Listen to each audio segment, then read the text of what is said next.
नाज़रीन हेडलाइन तव्हां ॾिठियूं। बुलेटिन जी शुरुआत में अहम ख़बर बाबति अपडेट कंदा हलूं। वॾे वज़ीर मुराद अली शाह कराची में क़त्ल थियल इरशाद रांझानी जे वाक़े जो नोटिस वठंदे जांच करण जो हुकुम ॾेई छॾियो आहे। वॾे वज़ीर मुराद अली शाह IG सिंध कलीम इमाम सां फोन ते राब्तो करे वाक़े बाबति ॼाण वरिती ऐं मुकमल जांच करण जो हुकुम ॾिनो आहे। वॾे वज़ीर मुराद अली शाह चयो त UC चेयरमैन इरशाद रांझानी खे मुबैना तौर बाज़ार में क़त्ल कयो। सरेआम क़त्ल करण जी एतिरी हिम्मत केर कीअं थो करे सघे। सलिस चवणो हो त वाक़े वारे हंधि माण्हू मौजूद हुआ पर ज़ख्मी खे अस्पताल मुंतकिल छो न कयो वियो ऐं पुलिस वाक़े खां पोइ देर पहुती मुकमल जांच करे रिपोर्ट ॾिनी वञे। TT chief reporter Sindh TV news खबर बाबति अपडेट कंदा हलूं। वॾे वज़ीर मुराद अली शाह कराची में क़त्ल थियल इरशाद रांझानी जे वाक़े जो नोटिस वठंदे जांच करण जो हुकुम ॾेई छॾियो आहे। वॾे वज़ीर मुराद अली शाह IG सिंध कलीम इमाम सां फोन ते राब्तो करे वाक़े बाबति ॼाण वरिती ऐं मुकमल जांच करण जो हुकुम ॾिनो आहे। वॾे वज़ीर मुराद अली शाह चयो त UC चेयरमैन इरशाद रांझानी खे मुबैना तौर बाज़ार में क़त्ल कयो। सरेआम क़त्ल करण जी एतिरी हिम्मत केर कीअं थो करे सघे। सलिस चवणो हो त वाक़े वारे हंधि माण्हू मौजूद हुआ पर ज़ख्मी खे अस्पताल मुंतकिल छो न कयो वियो ऐं पुलिस वाक़े खां पोइ देर पहुती मुकमल जांच करे रिपोर्ट ॾिनी वञे। अहम ख़बर बाबति अपडेट कंदा हलूं। वॾे वज़ीर मुराद अली शाह कराची में क़त्ल थियल इरशाद रांझानी जे वाक़े जो नोटिस वठंदे जांच करण जो हुकुम ॾेई छॾियो आहे। वॾे वज़ीर मुराद अली शाह IG सिंध कलीम इमाम सां फोन ते राब्तो करे वाक़े बाबति ॼाण वरिती ऐं मुकमल जांच करण जो हुकुम ॾिनो आहे।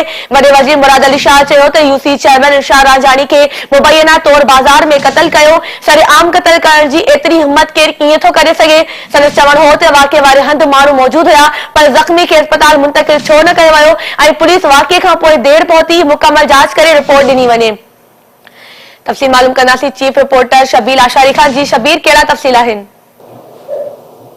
जी बख्तावर, ॿ ॾींहं अॻु कराची में UC चेयरमैन रहीम शाह सां क़त्ल थियल मुबैना तौर ते क़त्ल थियल इरशाद रांझानी वारे वाक़े जो जेको आहे वॾे वज़ीर सैयद मुराद अली शाह नोटिस वरितो आहे। इन हवाले सां वॾे वज़ीर सैयद मुराद अली शाह IG सिंध खे फोन भी कई आहे। वॾे वज़ीर सैयद मुराद अली शाह जो चवणु आहे त इन वाक़े जो जेको असुल गिरफ़्तार आहे उहो अञा ताईं जवाबदार जेको आहे उहो गिरफ़्तार छो न थी सघियो आहे। हुनजो चवणु आहे त वाक़े वारी हंधि ते जेको आहे यूनियन काउंसिल चेयरमैन रहीम शाह मुबैना तौर ते इरशाद रांझानी खे सरेआम जेको आहे बाज़ार में गोलियूं हणी क़त्ल कयो ऐं हुनमें एतिरी हिम्मत कीअं आई। वॾे वज़ीर जो चवणो त वाक़े वारी जाइ ते वॾे तइदाद में माण्हू मौजूद आहे पर कंहिं बि ज़ख्मी खे अस्पताल मुंतकिल छो न कयो ऐं हुन जो असुल सबबु कहिड़ो।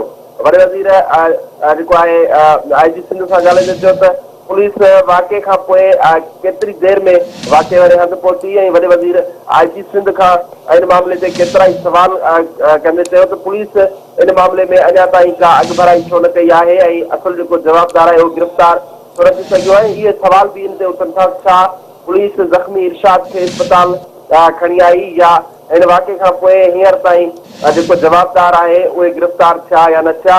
ऐं उनखां अलावा FIR जेका आहे उहा कंहिंजी मुदत में दाख़िल कई हुई ऐं उनमें कहिड़ा कहिड़ा कलम जेके आहिनि उहे लॻाया विया आहिनि। हीउ वाक़ियो कानून जी बेखौफ़ी जो नतीजो नज़र अची रहियो आहे ऐं उनजो जेको आहे उहो कहिड़ो सबबु आहे। वॾे वज़ीर सैयद मुराद अली शाह सख़्त नोटिस वठंदे IG सिंध खां वाक़े बाबति मुकमल रिपोर्ट तलब करे वरिती आहे। जी ठीकु आहे। वॾी महिरबानी शबीर अपडेट करण लाइ।